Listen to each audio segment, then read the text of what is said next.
حضرت مریم علیہ السلام کی والدہ نے حالت حمل میں یہ نظر مانی تھی کہ اے میرے رب، میں تیرے لیے منت مانتی ہوں کہ جو میرے پیٹ میں ہے وہ خالص تیری خدمت کے لیے رہے گا۔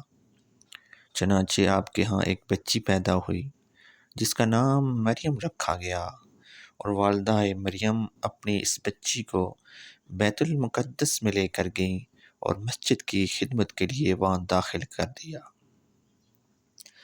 بیت المقدس کے متولیوں میں حضرت زکریا علیہ السلام بھی تھے اور آپ مریم کے عزیز بھی تھے۔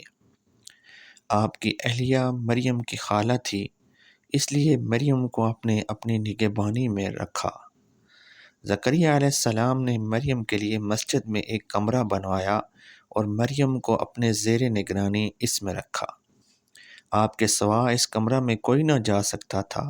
آپ جب باہر جاتے تو کمرے کے دروازے بند کر کے جاتے اور تشریف لاتے تو خود ہی کھولتے۔ حضرت مریم علیہ السلام کی کرامت دیکھیے کہ زکریا علیہ السلام جب بھی اس کمرہ میں داخل ہوتے تو اس بند کمرے میں مریم کے پاس مختلف قسم کے تازہ پھل موجود پاتے۔ گرمیوں کے پھل سردیوں میں اور سردیوں کے پھل گرمیوں میں وہاں رکھے ہوتے۔ حضرت زکریا علیہ السلام نے یہ صورتحال دیکھی تو فرمایا، اے مریم، یہ پھل تمہارے اس بند کمرے میں کون دے جاتا ہے اور یہ پھل کہاں سے آتے ہیں؟ مریم علیہ السلام نے فرمایا، وہ اللہ کے پاس سے آتے ہیں، وہ جسے چاہے بے حساب دے۔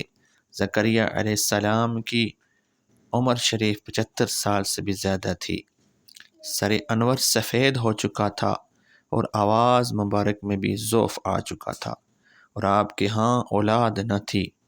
آپ نے خیال فرمایا کہ خدا تعالی مریم کو بے موسم کے پھل عطا فرماتا ہے تو مجھے بھی اس بڑھاپے میں جب کہ میری بیوی بانجھ ہے یقیناً اولاد دینے پر قادر ہے۔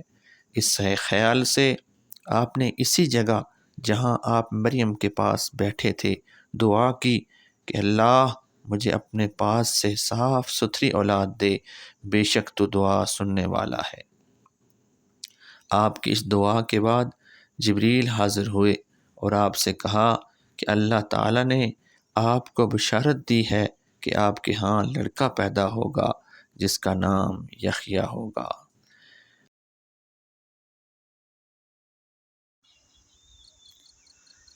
اولیاء کی کرامات برحق ہیں۔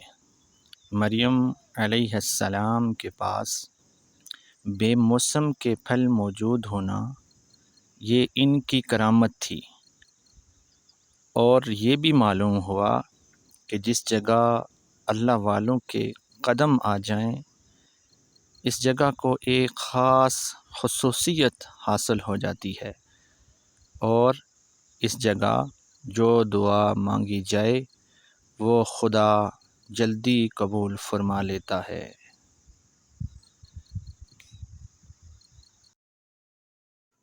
اگر ویڈیو اچھی لگی تو چینل کو ضرور سبسکرائب کریں اور بیل آئیکن کو بھی دبائیں تاکہ آنے والی ہر ویڈیو کا نوٹیفیکیشن آپ کو مل سکے۔ شکریہ۔